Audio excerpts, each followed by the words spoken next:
3 invités avec nous chaque soir pour décrypter les mouvements de la planète marché. Sophie Chevelier nous accompagne pour cette première émission de l'année 2024, gérante allocataire chez Dorval Asset Management. Bonjour Sophie. Bonjour Grégoire. Merci beaucoup d'être avec nous. Merci à Mabrouk Chetouane de nous accompagner également pour l'exercice. Bonsoir Mabrouk. Bonsoir. Responsable de la stratégie marché globaux chez Natixis IM, et Wilfried Galland également autour de cette table. Bonsoir Wilfried. Bonsoir Grégoire. Merci d'être là, mais tous mes vœux également, cher Wilfried, directeur stratégiste de Montpensier Finance, puisque c'est l'esprit du Nouvel An et le marketing du Nouvel An, il faut le dire, tout ne change pas entre le 31 décembre et le 1er janvier, comme je le rappelle à chaque fois sur les marchés notamment. Néanmoins, c'est l'exercice traditionnel de début d'année, ouvrir un peu l'esprit sur les 12 mois à venir. Qu'est-ce qui va caractériser, sur le plan des marchés, bien sûr, ce qui nous intéresse, Wilfried, cette année 2024 qui commence? Moi, ce qui me frappe, c'est qu'en général, les 2-3 premières séances de l'année, c'est toujours la continuité de ce qu'on a vu en fin d'année dernière. Et là, pas du tout. En fait, là, on a une espèce de rupture. Et justement, ça m'interroge. Est-ce que ça veut dire que cette année 2024 serait une année de rupture par rapport à ce qu'on a connu dans les derniers mois, où on avait un scénario qui était relativement clair en fait dans l'esprit des marchés, qui était un scénario d'une croissance certes pas folichonne, mais qui tenait relativement bien grâce aux consommateurs américains, qui était non inflationniste avec une baisse assez forte des taux, ce qui permettait globalement d'avoir un environnement de marché finalement relativement apaisé et voire même très flamboyant sur la partie taux d'intérêt. Je pense que ce scénario-là, il est aujourd'hui effectivement non pas mis en question, mais en tout cas testé, challengé. Il est véritablement testé sur 2 aspects qui me semblent véritablement majeurs. Le premier, c'est est-ce que la croissance américaine va tenir, en particulier, est-ce que le consommateur américain, quand on voit les derniers chiffres de consommation américaine, ils sont bons, mais ils tiennent largement parce qu'on a l'utilisation d'un certain nombre de dispositifs de crédit, de paiement différé. On voit qu'on a des éléments de taux, de cartes de crédit, de défaut qui commencent à monter aussi. Donc il y a cet aspect. Avant d'avoir les chiffres justement de l'emploi, on en parlait à l'instant de l'emploi américain, est-ce que les flux concernant les créations d'emplois, concernant les salaires, vont permettre à ce pilier de la croissance de monter? Et puis, de l'autre côté, on a ce doute permanent sur la croissance chinoise. Et on voit qu'on a du mal à avoir des indicateurs qui soient des indicateurs vraiment enthousiasmants. Alors ce matin, on a eu des indicateurs qui étaient plutôt pas mal sur l'indice Caixin, qui était plutôt légèrement supérieur à ce qu'on attendait, mais c'est pas vraiment flamboyant. Et ce qu'on voit, c'est que dans la zone Asie, on a aussi des indicateurs PMI qui ont tendance à baisser. Et tout ça veut dire aussi que si on rajoute un peu de stress géopolitique, les marchés se disent, est-ce que finalement on n'a pas été très loin dans l'achat justement d'un la scénario, perfection, voilà, exactement. Et est-ce qu'il ne faudrait pas, au minimum, se faire une petite pause là-dessus, voir où est-ce qu'on en est. On sait, on en parlait avant l'émission, qu'on va avoir une année électorale extrêmement forte dans le monde, avec peut-être des changements assez forts dans un certain nombre de pays. Je pense que ça tend aussi un peu les investisseurs. On va avoir le 13 janvier, les élections à Taïwan. C'est un premier élément très important. On sait que c'est une zone qui tend énormément les marchés. On va avoir juste derrière, 2 jours plus tard, la première primaire républicaine dans l'Iowa. Là aussi, c'est des éléments qui vont être testés. Et donc, on a cette impression que sur le plan du contexte financier, donc du plan des taux d'intérêt et du contexte économique sur la croissance, est-ce qu'elle va être suffisante, inflationniste, pas inflationniste, on a beaucoup de doutes là-dessus. Pour moi, la vraie clé, c'est la clé chinoise. C'est est-ce qu'on va avoir une Chine qui va redémarrer, ou en tout cas qui ne va pas s'affaisser progressivement économiquement, ou est-ce qu'on va devoir compenser de nouveau une déception chinoise? Et je ne suis pas sûr que le consommateur américain puisse le faire une nouvelle fois. Et votre conviction sur ce qu'on peut attendre de la Chine à ce stade, avec les éléments d'information et les éléments d'analyse qu'on a? Vous en faites un pari, un espoir? Il y a quelque chose de cette nature-là? J'ai été tellement déçu que j'ai du mal à avoir des espoirs. Mais en fait, aujourd'hui, comme on n'attend absolument rien de cette zone, et absolument rien, je me dis que c'est probablement là qu'on peut avoir une bonne surprise. Et inversement, c'est sur le consommateur américain qu'il faut être méfiant, parce qu'effectivement, on peut avoir des soutiens qui peuvent commencer à monter. Et on a terminé l'année pricée pour la perfection, et là, l'enjeu des premiers jours, des premières séances, avec les données qu'on va avoir, va être de tester effectivement ce scénario de perfection sur lequel on a terminé en fin d'année. On est tout à fait là-dedans, absolument. Sophie, qu'est-ce que vous attendez de cette année 2024? Beaucoup d'argent. On y viendra. On y viendra aux expected returns de 2024, mais déjà de manière un peu globale. Oui, notre analyse, l'idée un peu, c'est que on a changé très clairement d'environnement, c'est-à-dire que on est revenu dans une ère d'optionnalité banque centrale, c'est-à-dire ce qu'on appelle le Fed put, la fonction de réaction. En fait, pour qualifier la fonction de réaction de la Banque centrale. On sort de 2 années de resserrement très fort des conditions monétaires. La désinflation, qui a surpris tout le monde par sa vigueur, permet maintenant d'envisager un environnement opératoire, entre guillemets, pour l'investissement plus favorable. Pourquoi plus favorable ? Parce qu'effectivement, s'il y a un ralentissement un peu trop marqué, s'il y a un choc géopolitique, s'il y a toute nature que ce soit, la Banque centrale est en mesure d'apporter une réponse proportionnée par la politique monétaire, puisqu'elle n'est plus contrainte, en tout cas elle est beaucoup moins contrainte aujourd'hui, par l'inflation. Donc ça change déjà pas mal de choses. Concrètement, qu'est-ce que ça veut dire, Sophie ? Ça veut dire que même en cas de ralentissement américain plus marqué que le scénario parfait dans lequel nageaient les marchés, il y a quand même la possibilité de voir des marchés financiers bien se comporter. Alors, les marchés financiers peuvent marquer le pas. Ça, c'est pas la question. Enfin, tout du moins, les actions parient sur la croissance des résultats. S'il y a une révision en baisse, les marchés peuvent marquer le pas. Mais très rapidement, on a une possibilité de réponse adaptée banque centrale. Donc, en fait, on peut, en matière d'allocation d'actifs, de comment on construit un portefeuille, on a quand même passé une longue période en restant à l'écart des obligations où on avait du mal, effectivement, à construire une allocation en se disant les obligations protègent. Aujourd'hui, même en dépit du rallye obligataire, on n'a pas l'impression qu'on peut gagner beaucoup vraiment sur les obligations au regard du rallye qu'on a eu en fin d'année. Mais malgré tout, les obligations offrent une protection contre un ralentissement plus fort que ce que le consensus anticipe aujourd'hui. Donc on est sur la corrélation n'est pas complètement distendue de ce point de vue-là. Exactement. Donc on est sur des marchés qui, certes, présentent un certain nombre de risques qu'on va bien entendu détailler, mais qui sont d'une certaine façon quand même un peu plus équilibrés en termes de perspective. On a effectivement un environnement du point de vue de l'investissement qui offre un certain nombre de combinaisons possibles et qui sont peut-être un petit peu plus praticables que ce qu'on a vécu les 2 dernières années où on a eu énormément de stop and go. Mabrouk, qu'est-ce qui va caractériser pour vous cette année 2024 sur le plan de l'investissement, sur le plan de la macroéconomie aussi ? En fait, il faudra se poser la question, est-ce que les risques finalement qu'on a dû supporter, que les économies ont dû supporter, que les banques centrales ont dû gérer, vont totalement disparaître du paysage ou pas ?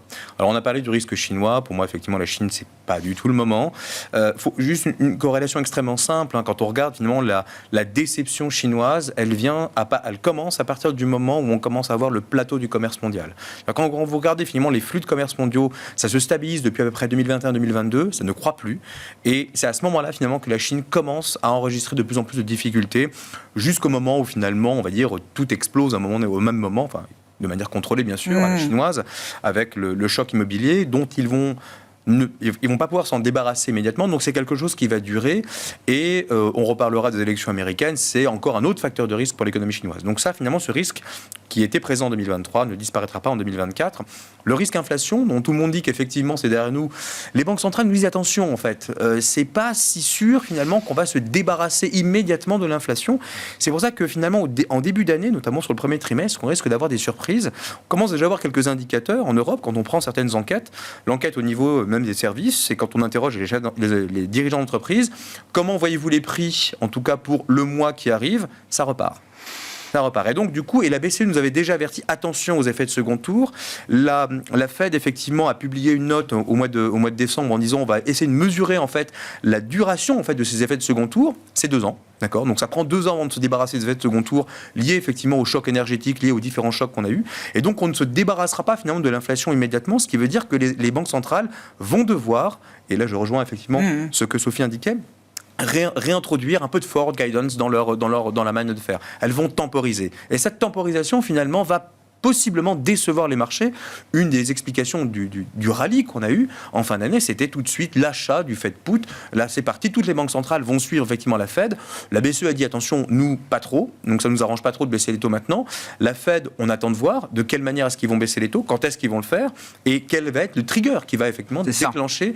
Le Fed Put, il existe, mais où est-ce qu'il est, enfin, voilà. À quel moment est-ce qu'il se déclenche du point de vue et de la perspective de la Réserve fédérale américaine? Personne ne voit aujourd'hui un effondrement de la croissance américaine. Dans le meilleur des cas, ça revient au potentiel. Si on reste au-dessus du potentiel, qui est déjà relativement haut, eh bien, ça veut dire qu'on a encore des tensions inflationnistes sous-jacentes. Donc, attention, finalement, à ne pas tout de suite se débarrasser des risques, finalement, macro, qui mettent beaucoup plus de temps à se dissiper que des risques politiques ou des risques, finalement, de marché. C'est la discussion qui nous a énormément animés depuis le 13 décembre dernier, à savoir la dernière réunion de la Réserve fédérale américaine et le discours très dovish de Jérôme Powell qui ancrait la nouvelle fonction de réaction de la Réserve fédérale américaine. Encore une fois, depuis 2 ans, Jérôme Powell nous a bassiné avec Arthur Burns. Moi, j'ai découvert qui était Arthur Burns grâce à Jérôme Powell. Non, mais voilà. Donc, le prédécesseur de Volcker dans les années 70, qui a eu le défaut de relâcher trop vite ses efforts de lutte contre l'inflation et qui a donc forcé Volcker à aller peut-être au-delà, de surréagir derrière face à une remontée du risque inflationniste et de l'inflation même matérielle. Quand on voit l'assouplissement des conditions financières depuis 2 mois maintenant, parce que ça avait commencé même avant la dernière réunion de la Fed, ça a été magnifié, accentué par le discours de Powell. Est-ce qu'il y a un risque? Et là, la question du lag, de la duration, comme vous dites, c'est intéressant. Est-ce que l'assouplissement des conditions financières qu'on a observé, est-ce que c'est déjà quelque chose qui va générer un soutien économique qui risquerait justement peut-être de maintenir l'économie américaine un peu trop au potentiel, voire au-delà? On parlait du consommateur américain, effectivement, avec tout un tas de facteurs de soutien qui étaient en train de possiblement s'épuiser. Mais il y a un extrêmement puissant qui s'appelle l'effet richesse et qui marche très bien aux États-Unis. C'est-à-dire qu'en gros, vous baissez les taux, effectivement, les marchés obligataires montent, les marchés actions montent, les valeurs effectivement de croissance type, les valeurs tech montent. Et donc, vu qu'on sait que les ménages américains sont gorgés effectivement de ces valeurs, elles ont beaucoup plus d'actions que les ménages européens par ailleurs. Ils n'ont même pas du tout obligation. En fait, quand on regarde l'état des comptes financiers américains, des ménages américains, eh bien, on se rend compte finalement que ce facteur richesse, cet effet richesse, peut être un facteur de soutien supplémentaire aux consommateurs américains. Dans un contexte où, s'il y a de la demande, eh bien, finalement, il y aura encore un marché du travail qui va tenir. En fait, la question est de savoir à quelle vitesse, finalement, la croissance américaine, l'économie américaine va ralentir. Et aujourd'hui, personne ne présage, finalement, un effondrement de la croissance. Et si jamais, effectivement, il y en avait un, on peut être certain que la Banque centrale interviendra. Et si la Banque centrale interviendra, on sait tout ce qui va se passer sur les marchés, ça repart. Donc, in fine, en fait, on voit mal aujourd'hui d'où peut venir l'effondrement, finalement, de l'économie américaine, des marchés américains. Alors, il y a bien évidemment tout un tas de facteurs de risque. On évoque effectivement les murs de dette de certaines entreprises, mais quand on regarde certains travaux de la Fed, encore une fois, c'est pas avant 2025. 2024, je pense que ça peut être une année où évidemment ça peut bien se passer. Modulo effectivement des chocs externes, une 3e guerre, finalement un 3e conflit quelque part. Bon là, effectivement, personne n'a de boule de cristal pour pouvoir effectivement anticiper ce qui va se passer, mais néanmoins, je pense que 2024, encore une fois, ça peut relativement bien se passer. En revanche, 2025, c'est une autre paire de manches. Oui. Bah ça, on verra ça. Non, mais ce que je veux dire, le 2 janvier 2025. Le mur de la dette, je comprends. Les problématiques de dette américaine, vous avez raison. C'est en 2025 que ça va se manifester, que ce soit au niveau de la dette publique, puisqu'on en parle beaucoup, effectivement, du debt ceiling, etc., ou de la dette, effectivement, corporate, de la dette d'entreprise. Bon, vos commentaires, Wilfried, sur le consommateur américain, qui est une clé de voûte évidemment essentielle. Il y a aussi, toujours la thématique de l'offre, effectivement. On retrouve quand même des chaînes de valeur un peu plus normalisées, modulo, comme le disait Mabrouk, des tensions qui s'exercent depuis plusieurs semaines maintenant, qui s'amplifient. On n'est pas dans une escalade délirante, mais on sent qu'autour de la mer Rouge, il se passe quelque chose qui peut-être à nouveau être au moins un grain de sable dans le rouage de l'offre mondiale. Je pense que là-dessus, il faut être nuancé. Il faut être très nuancé. Il faut mettre un certain nombre de chiffres. Lorsqu'un porte-conteneur se déroute de la mer Rouge et contourne l'Afrique, ça lui coûte à peu près $500 000 de plus. Un porte-conteneur moyen, c'est 12 000 conteneurs. Un gros porte-container, c'est 24 000 containers. Donc ça veut dire que 12 000 containers, vous êtes à $40 le container supplémentaire, de coût supplémentaire. Vous pouvez en profiter pour faire un peu plus de marge, évidemment. Mais vous imaginez le nombre de biens qu'il y a dans le container, c'est pas ça qui va véritablement faire déraper la croissance. Le véritable sujet, c'est effectivement, est-ce que on a aujourd'hui, en termes financiers déjà, est-ce qu'on a un risque inflationniste qui peut se rematérialiser? Moi, je pense pas. Clairement, je fais partie des gens, à la fin de l'année encore précédente, je faisais partie des effondristes de l'inflation. Donc, je n'ai pas été surpris, moi, des chiffres d'inflation, puisque j'avais dit qu'effectivement, à cette fin d'année, on serait autour de entre 2 et 3%. On y est. Quand on regarde les chiffres corps PCE aux États-Unis analysés sur 6 mois, on est à 1,9. Ça y est, on y est. Donc en fait, l'inflation, pour moi, c'est véritablement l'histoire ancienne. La question maintenant, c'est est-ce que effectivement, on peut avoir une croissance américaine qui peut se dérouler sur des piliers qui soient plus fermes que ce qu'on a connu jusqu'à présent. Parce que jusqu'à présent, on a effectivement eu à la fois un soutien budgétaire quand même extraordinairement fort et procyclique. Quand même, en économie, c'est pas quelque chose qui rend très très à l'aise le fait qu'on soit dans un cycle plutôt positif et on rajoute encore du soutien budgétaire. Normalement, c'est pas exactement ce qu'il faut faire. Et en plus, on a effectivement un effet richesse qui était fort avec le Covid, au-delà de l'effet marché, qui est quand même en train, même s'il est régulièrement revu à la hausse, mais qui est quand même en train de s'affaiblir. Et ça, pour moi, ça fait partie des choses sur lesquelles je vais être très attentif, en particulier sur effectivement les chiffres de l'emploi et les chiffres du soutien en termes de revenus des ménages. Je pense que l'année 2024, ça va être une année où bad news is bad news. C'est-à-dire que jusqu'à présent, on a eu ce paradoxe des marchés. Même avec le put de la Fed qu'on a décrit. Ce ne sera pas suffisant, vous dites. Il faudra en passer à un moment par... Il faut qu'il y ait un équilibre. C'est-à-dire que s'il y a trop de mauvaises nouvelles, là, on va commencer à s'inquiéter réellement. C'est-à-dire qu'aujourd'hui, le soutien des marchés, c'est véritablement le fait qu'on n'a pas de scénario récessif. D'accord. On n'a pas... moi, je fais également partie du bon vieux consensus de marché. Donc, on n'a pas dans nos scénarios le fait que la croissance baisse jusqu'à avoir une récession forte ou une vraie récession aux États-Unis. J'entends beaucoup le fait de dire si c'est une récession dite technique, c'est pas grave. D'un point de vue économique, c'est pas grave. Les marchés sont pas positionnés comme ça. Les marchés sont pas du tout positionnés pour une récession technique. Ils sont positionnés pour une croissance qui tient bien, légèrement au-dessus du potentiel, pas trop. Voilà, légèrement au-dessus du potentiel, peut-être autour de 2%, de 2,5%, ça irait très bien à tout le monde. Si effectivement on a une baisse trop forte, là il va falloir se méfier. Je pense qu'un soutien à la fin de l'année, dans la deuxième partie de l'année, ce sera probablement le fait que, à mon sens, l'inflation va baisser encore plus fort que ce qu'on pense. Et donc, les taux vont devoir baisser encore plus fort que ce qu'on pense.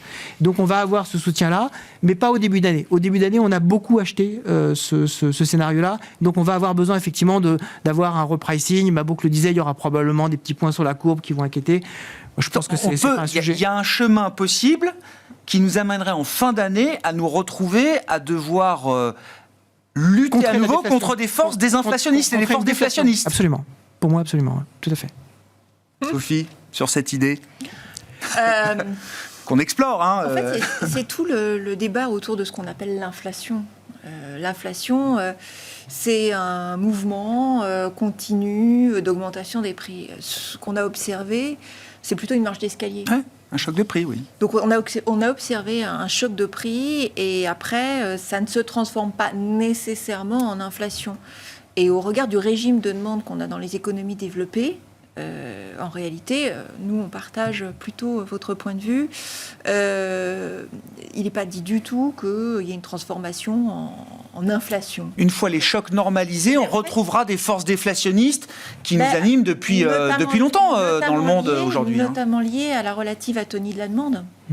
C'est-à-dire qu'on n'est pas non plus dans les économies développées. On a une demande qui, certes, progresse, mais qui n'est pas non plus explosive. Donc, on a une relative atonie de la demande. Alors, effectivement, on peut avoir des chocs externes. Donc, la variation du prix du pétrole liée à la guerre en Ukraine, liée à un problème au Moyen-Orient, constituerait un choc extrême qui, après, se diffuse. Mais là, on est dans des effets de marche d'escalier, entre guillemets. On n'est pas dans une inflation qui entraînerait des hausses généralisées des salaires et qui se poursuivent d'une année sur l'autre et ainsi de suite. Donc, Donc on n'est pas, nous, on n'a pas l'impression non plus du tout d'être dans ce scénario-là, raison pour laquelle on est plutôt confortable, effectivement, avec cette notion de pivot banque centrale. C'est-à-dire qu'on est passé dans une nouvelle ère, après une période de resserrement tout à fait justifiée des conditions monétaires. Donc c'est vraiment, entre guillemets, c'est la donnée sous-jacente. Après, sur le comportement de marché, vraiment, première partie, deuxième partie... Bad news is bad news. Ouais, il y a un moment où bad news sera bad news. La réalité, c'est que toutes les baisses de 5 ont commencé par des baisses de 2.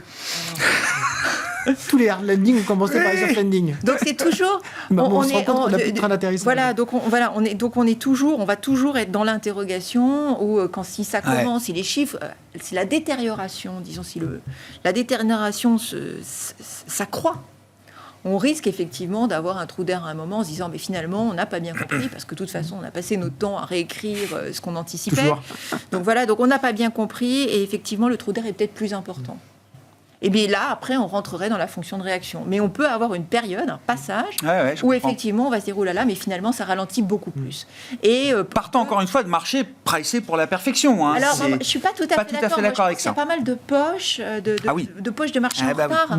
Il y a pas mal de segments. Mais il y a il y a beaucoup de contrastes dans le marché. Il y a énormément. Donc il y a de l'asymétrie quand même dans certains segments de marché. Moi, c'est ce qu'on disait auparavant, notamment sur les taux. Les taux ont été très très vite. C'est difficile d'imaginer qu'on va gagner beaucoup d'argent dans les taux maintenant. Voilà. Par contre, effectivement, dans une construction de portefeuille, en termes de couverture d'un ralentissement plus fort, notamment, ça peut marcher. Et dans les actions, la lecture, elle est très disparate. C'est-à-dire qu'il y a des segments qui sont maintenant très très chers. Vous posiez la question de est-ce que le Nasdaq continue bille en tête, est-ce qu'il continue à surperformer tout le reste. C'est une question, oui. Nous, on est plutôt dans l'idée qu'on peut avoir plutôt une diffusion. C'est-à-dire qu'il y a des pans de la cote qui peuvent, au contraire, être amenés à rattraper, qui se sont très mal comportés finalement en relatif en 2023. Voilà, on peut avoir même avec un fondement macro en ralentissement. Oui, on peut voir ces parties peut-être plus cycliques, peut-être moins liquides, remonter alors même que l'économie ralentirait. Un des paradoxes qui avait été très souvent souligné l'année dernière, c'était la surperformance des cycliques. Tout le monde était hyper inquiet sur la croissance et les cycliques surperformer massivement. Les défensifs ont sous-performé de façon colossale. Considérable. Quand on regarde, même pire que dans un cycle habituel, quand on regarde les 3 pires secteurs en 2023, c'est santé, consommation de base et services aux collectivités. Alors pour des raisons qui peuvent se justifier dans les 3 cas, vraiment des raisons fondamentales qui peuvent être propres à chaque segment, mais ça veut dire qu'aujourd'hui, ces segments-là, en relatif, sont devenus, entre guillemets, peu chers. Donc en fait, on peut avoir un marché qui se comporte différemment, peut-être une diffusion. On va sortir de la toute concentration sur des valeurs stars qui, elles, ont déjà, finalement, sont pricées pour la perfection, donc intègrent déjà des anticipations très très fortes, et aller chercher d'autres segments qui, finalement, en plus, ont des caractéristiques défensifs. Nous oui, c'est ça. Dans un marché un petit peu moins favorable. Donc il peut se passer quand même pas mal de choses sans aller directement dans une consolidation générale des marchés. Bon, sur l'aspect marché, Mabrouk, et puis qu'est-ce qu'on peut dire du rôle, parce qu'on a parlé des banques centrales, du put de la Fed, etc., le rôle de la politique budgétaire en 2024, après les efforts et on va dire, le rééquilibrage du policy mix à marche forcée, tel qu'il s'est fait depuis 3 ans. Alors, juste une toute petite nuance sur le bad news is bad news. Alors moi, je dirais plutôt, si on se focalise sur la partie macro, je garde mon bad news is good news. En revanche, le bad news is bad news va concerner la partie micro. Et en fait, c'est là où il faut être attentif. Parce que je pense que du coup, si on a par exemple demain un rapport sur l'emploi qui est, du moins en fin de semaine, qui sera mauvais, là, on est reparti encore pour un tour effectivement sur les taux d'intérêt qui vont baisser, etc. On joue le put de la Fed, à fond, et donc du coup la Fed va devoir peut-être agir encore plus précocement que ce que les marchés anticipaient. Et les marchés anticipent déjà beaucoup en effet. En revanche, si on constate véritablement une dégradation beaucoup plus forte qu'escomptée des bénéfices, des résultats des entreprises, et on va être fixé dès le mois de février en fait pour le Q4 et dès le mois d'avril-mai pour le premier trimestre, là effectivement les marchés risquent un peu plus de volatilité et finalement une tendance beaucoup plus négative. Donc Je pense qu'il y a la part des choses, elle sera à faire vraiment du côté de la micro et de la macro. La macro, globalement, si ça se passe mal, les banques centrales sont là. Si ça se passe mal du côté micro, là, en revanche, c'est plus délicat. Le parachute, il est beaucoup moins fort. Et donc, finalement, je pense qu'il y a ce distinguo à faire. Alors maintenant, côté politique budgétaire expansionniste. La question fondamentale, c'est est-ce que la politique procyclique, effectivement, implémentée par l'administration américaine, premièrement, va-t-elle, entre guillemets, se poursuivre et ces effets vont-ils encore se diffuser dans l'économie? La réponse est oui. Parce qu'en fait, ils ont eu le génie, en quelque sorte, de transiter par des canaux qui ne sont pas habituels, c'est-à-dire l'incitation fiscale pour l'investissement. Pour l'investissement productif dans des secteurs exposés, c'est-à-dire le secteur manufacturier, et donc avec un prisme complètement assumé de protectionnisme. Là, ils cochent toutes les cases. Donc, souveraineté. Pardon ? On dit souveraineté. Oui, non, protectionnisme. En économie, ça s'appelle protectionnisme. En politique, ça s'appelle souveraineté. Mais on fait de l'économie ici, donc du coup, on appelle ça du protectionnisme. Mais c'est un protectionnisme qui était assumé, en fait. Et encore une fois, un secteur qui est exposé comme le secteur manufacturier, où on sait que ça va mal. Prenons toutes les économies manufacturières en Europe. L'Allemagne, l'Italie, ça va pas. La Chine, ça va pas. Donc qu'est-ce qu'ils font ? Ils protègent. Bon. Et donc, résultat des courses, ça va encore se diffuser. Donc, et il y a un point dont on n'a pas évoqué sur la question de l'inflation. Pourquoi est-ce que finalement, cette inflation aujourd'hui, même si elle était un peu plus forte que prévu, ne pose pas de problème. Il y a des gains de productivité aux États-Unis qui n'existent pas en zone euro. Et c'est là, en fait, la grande différence. Pourquoi les entreprises américaines peuvent monter les salaires tout en continuant finalement à dégager des marges? Parce qu'elles sont productives. C'est pas le cas en Europe. On a vu quelques trimestres de forte croissance de la productivité du travail aux États-Unis. C'est le CBO, en fait. Est-ce que c'est une tendance lourde qui permet de se projeter ça va au-delà même de la productivité du travail. Dans un nouveau paradigme. Quand on regarde la productivité globale des facteurs, alors c'est un truc un peu technique, effectivement, de macroéconomistes, et qu'on ne sait pas mesurer proprement. Hein. Donc il y a autant de mesures que d'économistes, mais bon, ça c'est un détail. Vous prenez le CBO par exemple, donc qui mesure ce paramètre qui est déterminant en fait pour les trajectoires effectivement de déficit et de dette. Ils vous expliquent très simplement, ça a doublé. Ça a doublé effectivement aux États-Unis. La croissance potentielle n'a pas doublé effectivement directement, non. mais la composition effectivement de cette croissance, elle est à la faveur de la productivité globale des facteurs. Et donc quand on a dit ça, on se dit mais finalement l'économie américaine peut croître avec de l'inflation, de la croissance et de la croissance des salaires. Magnifique. Donc résultat des courses, pour revenir sur la politique budgétaire, on a un problème en Europe, c'est qu'on lag tout le temps. Donc c'est-à-dire qu'en gros on est encore en retard sur cette histoire de politique budgétaire. On attend peut-être effectivement encore un nouveau plan qui serait peut-être concerté par les pays corps de la zone euro à l'échelle de la Commission européenne. Les Allemands essayent de contourner Karlsruhe effectivement par différentes méthodes, notamment statistiques, pour essayer de dire bon finalement l'économie allemande ne va pas très bien, donc on va devoir utiliser la politique budgétaire. On voit bien que c'est un des rares moyens. La politique monétaire n'y arrivera pas. Enfin, c'est pas le moment de compter sur la politique monétaire. Non. Le seul moyen entre guillemets de relancer la machine macroéconomique, c'est la politique budgétaire.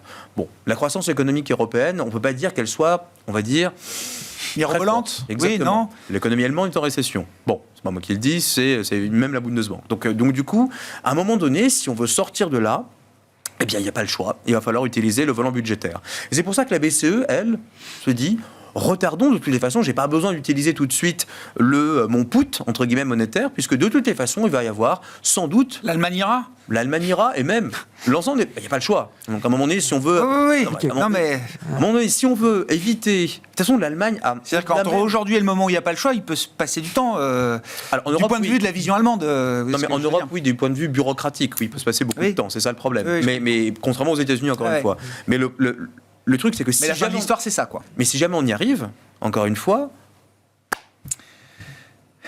tout va bien. Donc ça veut dire qu'il y aura une politique budgétaire expansionniste qui va effectivement pousser de nouveau la croissance. Qui va être la variable d'accommodation effectivement du ralentissement économique plus que la politique monétaire. La politique monétaire ne permet pas finalement. Hein, donc on a beaucoup parlé des canaux de transmission de la politique monétaire. Donc ça va prendre du temps. Donc il y a une asymétrie effectivement entre la hausse et la baisse. Si jamais la BCE demain baisse ses taux, ça va pas produire ses effets immédiats sur le marché de l'immobilier, sur les différents marchés. Fort, hein. On n'est pas obligé. Mais quand bien même, si vous avez détruit l'appareil productif, ça marche pas. Bon, oui, sortie pour l'Europe, comment vous voyez la séquence se mettre en place? Je vous ai laissé en fin 2023, vous n'étiez pas forcément hyper positif sur l'idée qu'on allait trouver une issue assez favorable et assez vite entre politique monétaire, politique budgétaire en Europe. Moi, j'apprécie beaucoup justement cet esprit positif de janvier. L'optimisme de début d'année de Mabrouk. Que j'écoute de la part de Mabrouk. On n'est que le 2. Il y a cet élan, peut-être que le 3 sera différent. Moi, effectivement... Non, mais c'est intéressant d'y réfléchir comme ça aussi, en essayant de s'élever par le haut, quoi. Non, mais je trouve que le diagnostic est très juste. Moi, ce qui m'inquiète, et ça va faire une transition souple, mais déterminée vers la partie politique, ce qui m'inquiète, c'est qu'effectivement, d'un point de vue de décision politique, en particulier en Allemagne, tout est extraordinairement compliqué. Et effectivement, pour reprendre votre point, entre le moment, en fait, si je le renverse un peu cette rhétorique, le moment où on n'a pas le choix et le moment où la décision sera prise, il peut s'écouler beaucoup de temps. Parce qu'on voit que le fameux PS en âme blocage de... Schäuble, oui, je voyais pas... Oui, Schwarzenegger, oui, bien sûr, oui. Celui qui a mis en place celui qui a mis en place le blocage... on a perdu le même jour Jacques Delors et Wolfgang Schäuble. Exactement. Quand même... celui qui a bloqué l'utilisation de l'arme budgétaire en Allemagne en 2011 par l'inscription dans la Constitution, c'est Wolfgang Schäuble. Et donc, il est extraordinairement compliqué maintenant pour l'Allemagne de sortir de ça. Et on le voit aujourd'hui avec les débats budgétaires dans la coalition, qu'en fait, il y a à la fois le même diagnostic que vient de faire Mabrouk, c'est-à-dire en fait, on en a besoin, et la conclusion qui est « ouais, mais finalement, on va quand même réduire les dépenses ». Donc, c'est quand même très compliqué. Et je pense que le sous-texte en fait allemand, c'est on va finalement laisser l'Europe trouver un accord global pour relancer au niveau européen d'un point de vue budgétaire, pour éviter justement que nous-mêmes nous ayons à contourner trop ouvertement, parce qu'on a vu que on s'était fait prendre les doigts dans le pot de confiture par la Cour constitutionnelle de Karlsruhe. Donc on va pas le faire, mais on va essayer de pousser l'Europe à le faire de leur côté. Donc on attendra le post-élection européenne pour faire quelque chose. Et donc avant là, dans la période, ça va être compliqué quand même. Ça va être compliqué en termes de délai, ça paraît compliqué. Mais je suis totalement d'accord. On en a besoin. Et en Europe, quand on voit ce dont on manque en termes de relance de demande intérieure, c'est effectivement absolument nécessaire. Je vois malheureusement pas à court terme l'Allemagne arriver à décider ça. Oui. La consommation, enfin les indicateurs de taux d'État aux États-Unis, on est au-dessus de la tendance pré-Covid. On est allé au-dessus de la tendance pré-Covid. Ça n'a jamais été le cas. Absolument, en Europe jamais depuis 2019. Est-ce que ce qu'on dit là, Sophie, est-ce que c'est embêtant pour les marchés européens, pour les actifs européens, pour les actions européennes, ou est-ce qu'encore une fois, voilà, il y a le jeu du marché, la fonction d'anticipation et la réalité un peu plus immédiate, à la fois politique et économique. Alors, nous, on ne fait pas exactement le même diagnostic de la réalité européenne. On partage effectivement le fait que la croissance est étale aujourd'hui en Europe, c'est un fait indéniable. La complexité allemande, c'est un fait indéniable, dommageable d'ailleurs au changement climatique, mais bon, peu importe. Tout ça, c'est un fait indéniable. Maintenant, il y a quand même des facteurs macroéconomiques qui pourraient surprendre favorablement. D'abord, on a le choc manufacturier qui a été principalement encaissé par l'Allemagne, mais pas que, et dont on peut commencer à envisager qu'on a vu les points bas. C'est-à-dire que la dynamique, et là on est en train de parler de dynamique, on n'est pas en train de parler de niveau, mais la dynamique commence à se stabiliser et pourrait dans les prochains mois commencer à repartir, avec, ne serait-ce que par effet de base. C'est-à-dire que ça va juste moins mal progressivement. Donc ça c'est un premier état. Donc la partie manufacturière qui a énormément souffert pourrait commencer à repartir tout simplement par effet sur une base plus favorable. Et le deuxième facteur fondamental qu'on n'a pas encore vu se matérialiser, et vous mentionniez notamment la question de la consommation, mais qui s'est bien matérialisée aux États-Unis, c'est la hausse des salaires réels. Et la hausse des salaires réels, elle est en train de se matérialiser en Europe. Alors certes, on n'a pas la propension à consommer de nos camarades américains, mais il y a quand même là un taux d'épargne toujours extrêmement fort en Europe, puisqu'en fait, les Américains ont eu tendance à consommer leur taux d'épargne. Alors, il y a tout un débat autour de est-ce qu'ils ont consommé toute l'épargne Covid ou pas. Il y a des Fed qui ont écrit là-dessus, etc. Tout le monde n'est pas d'accord. Mais enfin, en revanche, en Europe, ce qui est certain, c'est qu'on n'a rien consommé du tout, ou presque. Donc, il y a un réservoir. Il y a un réservoir, et dans le même temps, il y a une situation de plein emploi, et dans le même temps, il y a des salaires réels qui commencent à remonter. Et ça doit modifier à un moment la perception et la psychologie du consommateur européen, allemand, français. Et donc, qui a surépargné encore plus que d'habitude. Ces facteurs-là pourraient effectivement amener à avoir une activité qui s'améliore progressivement. Parce que personne ne le perçoit. Hein. Quand je dis personne, c'est les enquêtes d'opinion, consommateurs, etc. Évidemment. Aux États-Unis, ils parlent de la vibe session. C'est l'idée que les États-Unis sont, pour une partie en tout cas du pays, dans un état économique délabré, désastreux, malgré l'emploi maximum, malgré tout ça. Et donc, en fait, donc c'est quelque chose qui est entre guillemets, c'est une sorte de joker. C'est vraiment, mais il n'est vraiment pas exclu. Et ça, c'est quelque chose d'important pour les marchés. Qu'en fait, aussi contre-intuitif que ça puisse paraître à très court terme, on soit surpris par l'Europe. Et si c'était le cas, eh bien, figurez-vous que ça serait extrêmement positif pour le marché européen, parce qu'on n'en attend rien. Ah oui, c'est ça, c'est sûr. On n'en attend rien, et donc, quelque part, quand on n'attend rien, pratiquement, on ne peut être que surpris favorablement. C'était l'argument que Wilfried développait sur la Chine. Alors, je ne ferai pas de parallèle, parce que la crise immobilière est moins violente en Europe qu'en Chine. Non, mais c'est le même mécanisme. Mais quelque part, ça procède effectivement de la même logique. On peut gravir le mur des inquiétudes, comme le fait si bien le marché en général. Et d'ailleurs, la meilleure phase de marché, c'est la phase où on gravit le mur des inquiétudes. C'est pas la phase où il y a une super croissance et on est content, parce que tout est déjà pricé dans le marché. Là, pour l'instant, on a effectivement une fenêtre, et nous, on pense... Ça tombe bien en Europe, donc il faut y être. On est loin de la super C'est quand même un micro... Non, mais il faut être sur l'Europe, là, vous dites, Sophie. Non, moi, je pense effectivement, nous, on pense qu'il est possible qu'on soit surpris favorablement, et donc on aura tendance à regarder davantage le marché européen cette année, et notamment des segments qu'on commence tout juste à réexplorer, qui sont le segment tarte à la crème des petites et moyennes capitalisations. Pourquoi ? Parce que vraiment pas cher, parce que personne n'en a. Alors là, c'est vraiment... qui recommence d'ailleurs effectivement à avoir un peu de vie. Ça gigote un peu, c'est pas complètement mort. Parce que la Banque centrale, ça gigote aussi, c'est les conditions financières qui et des taux réels qui sont à zéro. Des taux réels à zéro, et puis potentiellement, des surprises économiques plus positives. Puis il y a la valo. Si on va chercher des idées, si finalement l'Europe ça va un peu mieux et qu'on va chercher des idées sur l'Europe, à un moment on va se dire mais ça finalement c'est pas cher. C'est un peu buffet-like, mais c'est un petit côté finalement peut-être buffet-like. Non mais les taux réels à zéro, en fait, ça n'augure rien de bon en fait, parce que soit on se dit il y a une politique monétaire qui va devenir mais vraiment très accommodante, c'est un peu ça que ça, et donc c'est pas du tout le chemin effectivement que ça emprunte. Soit il n'y a plus de croissance, c'est fini en fait. Donc là vraiment le marché a give up a complètement abandonné sur la croissance européenne. Ou bien, en fait, il y a un mispricing de marché, et donc les taux réels vont remonter. Et donc là, à ce moment-là, si les taux réels remontent, généralement, ça ne fait pas bon ménage avec la croissance des actifs risqués. Donc c'est pour ça que je dis toujours, effectivement, qu'il va falloir attendre, vraiment que les choses se stabilisent. Et je suis d'accord sur la dimension manufacturière, on a touché le fond en Europe. Donc clairement... Le bas de cycle, c'est maintenant. Le bas du cycle. Ah oui, le bas du cycle industriel, manufacturier en Europe, c'est maintenant. On le voit en Allemagne, ça se stabilise. Ça arrête de se dégrader. En gros, ça stabilise sur des niveaux qui sont extrêmement bas. Ah oui. Mais du coup, on ne continue pas à creuser en quelque sorte.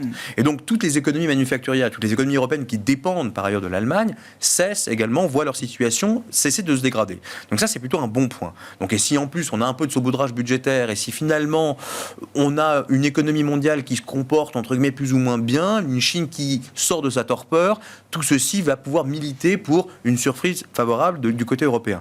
Mais néanmoins, à un moment donné, il va falloir surveiller ces taux d'intérêt réels qui sont anormalement bas. Et on se souvient que Christine Lagarde avait déjà déclaré attention, des conditions monétaires qui sont extrêmement favorables à ce stade du cycle, c'est pas du tout ce qu'on veut faire. Et donc, ça a corrigé de manière assez phénoménale. Ce serait intéressant de voir, parce que là, on va avoir cette semaine première estimation d'inflation zone euro pour le mois de décembre. On sait que ça doit printer autour de 3%, voire peut-être 3% plus, avec des effets de base qui ont été parfaitement anticipés par tous les économistes. On verra ce qu'il y en a du marché. Non, mais c'est intéressant, parce qu'on va avoir une petite remontée de l'inflation globale. On l'a vu aux États-Unis également. Ça du tout. C'est intéressant de voir comment le marché s'est préparé à ces surprises effectivement sur l'inflation qui le tout c'est de savoir un peu différente, quoi. Si le sous-jacent entre guillemets n'emprunte pas effectivement la voie du plateau voire même de la remontée, et si jamais les composantes qui sont dans le sous-jacent en fait, on va voir qu'est-ce qui soutient ce sous-jacent. Et exactement. Donc tout est une question. Il va falloir décortiquer un peu tous ces chiffres pour se faire une bonne idée de quels sont les drivers fondamentaux de cette inflation et si on est parti pour un cycle d'inflation durablement élevée. Un mot rapide là pour décrire votre état d'esprit sur la politique d'investissement, enfin les recommandations en matière d'investissement, actions ou taux, ou les deux. Enfin, comment est-ce qu'on a envie de gérer ce début d'année là? Je pense que là, ce début d'année, moi je suis un petit peu plus prudent. Là, Je pense qu'on a beaucoup acheté de bons scénarios. Je rappelle, 2 mois, novembre, décembre, historique, une intensité de rallye généralisée historique. Exactement. Donc je pense que du point de vue action, moi je suis en fait... je suis équilibré entre d'un côté la partie très tech qui me semble être toujours le lingot d'or des marchés et puis effectivement des secteurs qui n'ont absolument pas profité comme la santé, les small cap Europe. Des rattrapages. Voilà, exactement. Ouais. Donc vraiment avoir cette espèce de double approche. Et puis je continue à croire qu'effectivement pour équilibrer les portefeuilles, un peu d'obligataire, même avec un bon rallye qui a eu lieu, aujourd'hui il y a encore du potentiel. Ouais. En tout cas, pour équilibrer dans une logique de portefeuille, avoir un peu d'obligations, voire d'obligations convertibles, ça paraît une bonne idée. Bon, Sophie, c'est ce que vous disiez, taux, ça retrouve son utilité, en tout cas en matière de protection. Voilà, des fins de couverture. En portage, enfin en absolu, une grosse partie du marché est fait, du rallye est fait, au moins à court terme. Et sur la partie action, oui, certains actifs en retard, donc des pans de marché qui sont en retard. Nous, on aime toujours bien les thèmes qui tournent autour de la transition énergétique. Alors effectivement, il faudra se méfier un petit peu de ce qui va pouvoir bouger dans le courant de l'année autour des élections, notamment. Est-ce que des pans de l'IRA seraient éventuellement remis en question ou pas ? Mais disons qu'il y a quand même, fondamentalement, dans cette thématique, qui est une thématique d'investissement, c'est quelque chose qui offre une visibilité très très forte aux acteurs qui sont à même de contribuer à cette transition. Donc on aime toujours bien cette idée-là, qui est une idée un thème qui devient un petit peu séculaire. Et puis effectivement, donc, le rattrapage de certains pans qui ont énormément sous-performé, qui peuvent être intéressants. Brooke sans être original, effectivement, le secteur de la tech qui est... alors, sans parler de visibilité, mais il y a toujours cette promesse, finalement, de l'IA, de tout ça, etc. Donc, tant que cette promesse ne sera pas attaquée ou démentie, globalement, ça va continuer d'être une espèce de lame de fond. Et puis, de manière plus globale, finalement, tous les indices ou toutes les places boursières qui ont un biais, en fait, tech, on l'a vu avec le réveil du Japon, on le voit toujours avec l'Inde. L'Inde, on a beau dire qu'effectivement, c'est un marché cher, etc. Mais les marchés chers, globalement, c'est ceux qui performent également, quand on a ce biais tech. Parfait. On va parler spécifiquement des émergents dans un instant. Merci à vous trois d'avoir été les invités de Planète Marché pour cette première émission de l'année Smart Bourse sur Bismart avec Mabrouk Chetouane, Natixis IM, Sophie Chevelier d'Orval AM et Wilfried Galland, Montpensier Finance.